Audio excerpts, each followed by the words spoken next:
Hello, BookTube. A little while ago, Peg, the book prize addict, asked me if I would comment, if I would weigh in on the list of finalists for the National Book Critics Circle. She figured I'd probably have thoughts on the matter since I am a book critic and am a member of the National Book Critics Circle. And just recently I've had a few other people say, why on earth did you let that one go by the plate? You surely want to weigh in on that. And so I'm going to make a video to weigh in on the finalists. But first, I thought I'd explain why I sort of wasn't on fire to do that. And that's because I found the long list of finalists a little underwhelming this year. A little underwhelming and a little irritating in some places. And I don't know why that would be a bar. I felt that way about other finalists for other literary categories. I've still weighed in. So I thought I would do that now. This is 31 books in 6 categories. We're not going to be covering them all because one of the categories is poetry, about which I know nothing about any of the entrants. The next NBCC list of finalists will be a very different story.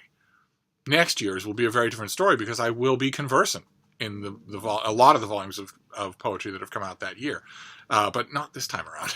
Not this time around. So the first category is autobiography, and this kicks off where I was both nonplussed and a little irritated.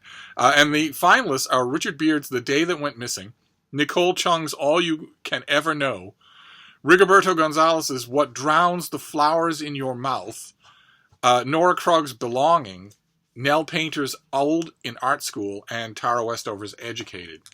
I don't think there's any doubt that Tara Westover is going to win. Of course she is. But the rest, a lot of the other categories in this list, I read a few of them, and they were bad. Not as good as other autobiographical contenders might have been, but just plain bad. The best book on this list is Nora Krug's. Only even there was a tiny bit of frustration for me because it's done in the form of a graphic novel, and the graphics in the graphic novel contribute nothing. I don't know why it wasn't just a normal book, a book of prose. I don't think it lent itself to being a graphic novel. Certainly the artist who was chosen didn't do anything to prove my thought otherwise. So it's sort of a thumbnail of what I'm talking about. That's a whole category that was just sort of meh. For me. But then we move on to biography, which is a big category of mine. It's my favorite kind of book. And the finalists are Christopher Bonanno's Flash, The Making of Ouija, Craig Brown's 99 Glimpses of Princess Margaret, Yunte Huang's Inseparable, Mark Lamster's The Man in the Glass House, and Jane Livy's The Big Fella. And there are a couple of good entries on that list. Obviously, the Babe Ruth biography, The Big Fella, is fantastic. And the same thing is true with Princess Margaret. I read it. I read it again. I reviewed it. I loved it. But I don't understand the massive widespread attention that the Ouija book is getting. I thought it was boring in the parts where it didn't simply fail. And after about 2/3 of the way through the book, I came up with a hypothesis for why everyone was writing about it. It's a common mistake with biographies, and you see it all the time, and it only works to the benefit of the biographer, although not the benefit of the reader. And that is that critics sometimes find the subject irresistible, or they want to write about the biography because they like the subject, without seeming to pay attention to the fact that if 10 critics write about a book, there's going to be talk about it, at least in limited literary circles, and that is going to prompt more than a few readers to buy the book, without reading the fine print to see whether or not the reviews in paragraph 20 say, it's a shame this biography doesn't live up to the interest of its subject. There's an irresponsibility to giving that kind of crowded attention to a subpar book.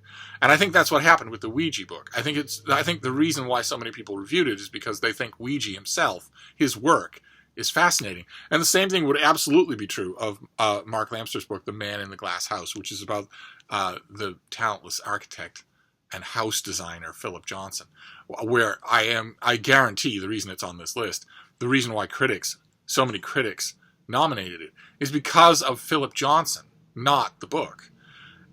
Which is a little irritating. And what am I supposed to say about a biography of Siamese conjoined twins? What am I supposed to say about such a thing? I mean, honestly, it's, that the two relatively foursquare biographies on here, Princess Margaret and Babe Ruth, are really good, but I don't think either one of them will win. I think the Ouija book will win. But then we move on to criticism, and this is loosely construed criticism. The first is Robert Christgau's Is It Still Good to You, which is a collection of rock and roll criticism. Stephen Greenblatt's Tyrant, which is a look at tyranny in Shakespeare's plays that never mentions Donald Trump's name. Then Terence Hayes' To Float in the Space Between, which is a bunch of writings about Etheridge Knight. Then Lacey Johnson's The Reckonings, and Zadie Smith's Feel Free, which is a collection of her periodical Deadline prose that came out in a collected volume. And again, I don't know what I'm supposed to say about this kind of a category when there are so many misfires here.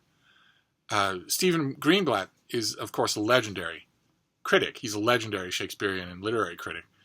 But what am I supposed to say about a book called Tyrant that has an orange dust jacket, and it's about tyranny in the plays of Shakespeare, when it makes such a cutesy-poo point of never mentioning Donald Trump's name once? What am I supposed to say about such a thing? You wrote a book about something without writing about it? Congratulations. I don't know one way or another what I'm supposed to say about that. So you want this thing to go skimming like a 52nd Street floater over the heads of the people you're aiming it at. Collections of writings, of older, pre-published, sometimes years ago, writings on literature or on rock and roll. What are they doing in this category? Is this the NBCC's sort of tacit admission that there wasn't enough good original criticism in the year, in 2000, in the year to warrant mention in this category? Or should the category be done away with, or maybe renamed? I don't know, one way or another. Let's just move on. We'll move on to the category of fiction. There's Anna Burns' Milkman, Patrick Chamoiseau's Slave Old Man in an English language translation, Dennis Johnson's The Largesse of the Sea Maiden, Rachel Kushner's The Mars Room, and Luis Alberto Urrea's The House of Broken Angels. And as in a lot of the other categories here, there is a lot of virtue signaling going on here. But in addition, Anna Burns' Milkman, that has been nominated everywhere. People are talking about it a lot. It got talked a lot, got nominated a lot. Then the mentions flagged a bit, and then there were editorials about it being a difficult novel, quote unquote, and that maybe difficult novels are too much to ask of poor, downtrodden, ordinary folk readers, and that got it talked about again, even though that the very idea is nonsense. And I want to stress here, for those of you who haven't read it, it's a really good book, regardless of the idiotic controversies and non-traversies that have swirled around its name. And Slave Old Man is fantastic. Even in English language translation, it's fantastic. But Rachel Kushner, I think you all know what I think about that, about The Mars Room and everything else she's ever written. And The House of Broken Angels, the same way. You had to like the ideas of what it was about rather than the way it was done. You just had to. And if I may be allowed to animadvert just a bit, I am not a big fan of nominating books for major literary awards by dead authors. And, you can never tell. No man knows the hour or the day. But even so, Dennis Johnson was long since dead and in his grave when these finalists were listed. And I don't agree with that. I know there's the counter argument is the book. It's the book that we're talking about, not the writer. But awards are for the living, obviously, and awards are for the writers. I don't think this long after Dennis Johnson's funeral, I don't think that his book should be nominated for any literary awards. I know that's heartless, and Largesse of the Sea Maiden was quite good. But if I had to choose on this list, I would choose Milkman, and I think the judges will too. And then the last category that we'll talk about is a general category of nonfiction. I really do think that these categories could be rethought, especially criticism. If that's what if that pig's breakfast is what you're going to make of your criticism category, then you should rethink it or drop it. But the category of nonfiction is Francisco Cantu's The Line Becomes a River, Steve Cole's Directorate S, Greg Lukianoff and Jonathan Haidt's The Coddling of the American Mind, Adam Winkler's We the Corporations, and Lawrence Wright's book God Save Texas. And there's a lot of lightweight stuff on here. There's a lot of short-term thinking in this category. The Line Becomes a River is purely topical. It had some eloquent writing, but it was purely topical. Same thing with The Coddling of the American Mind, which is all about the helicopter parenting, lawnmower parenting, SJW subcultures on American college campuses, which are obviously undergoing a blip. And it's not a universal blip. It's entirely possible for a normal college student to go 4 years at a college or university anywhere in the country, put themselves $750,000 in debt doing so, that a debt they will never repay, never in their life repay, without ever encountering any of the pussy hat wearing, placard carrying freakazoids that in this book, in The Coddling of the American Mind, gives the reader the impression is the only part of the college experience. I mean, the larger thinking involved in The Coddling of the American Mind is very interesting. The authors center on three great untruths, three things that are being hammered into young people today in high school, and then by the time they get to college, they just accept it like the air they're breathing. The first one being that what doesn't kill you makes you weaker. In other words, everything around you must affirm you. There is no worth at all to adversity. And then another great untruth is to trust your gut, to trust your feelings. The authors go on at great length about how that is obviously not true, and students shouldn't be taught it. And the authors talk also about how students have been told not only to trust their gut, but to elaborate on that to the point where the gut is the truth. And demonstrable, observable, measurable facts that contradict their gut are not the truth. And the third great untruth mentioned in the book, talked about at great length, is the great untruth that the world is divided into good people and evil people with no shades of gray.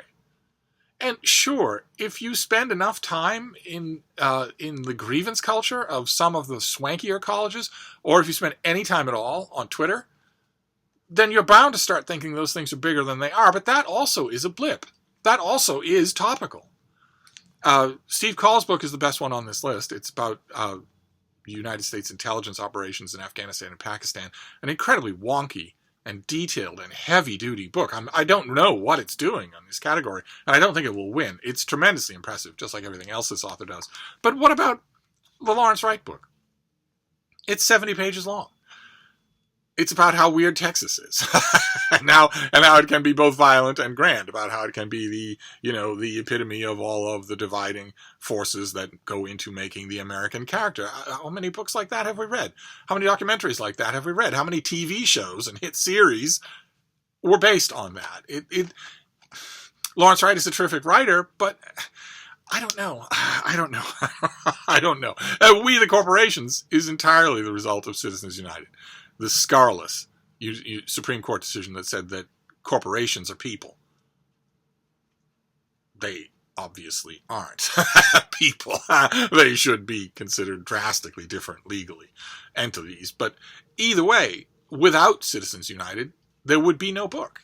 The only one of the books on this list that would still exist without screaming ripped from the headlines topicality would be Directorate S. So and then the last category is poetry. Again, I don't know anything at all about the entrance in the poetry this time around, so I have no idea how to characterize them or who would win. And we'll find out who wins on March 14th. That's when the award is held, and the winners are announced. But the reason that I didn't rush to make a video about the finalists is because I wasn't all that blown away by the list of finalists.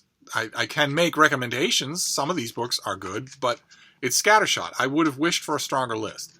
But anyway, now that I've made the list, we'll see. I will definitely make a video for the winners, and we'll have this talk all over again. I think I know who's going to win for most of these categories, and I think I know why.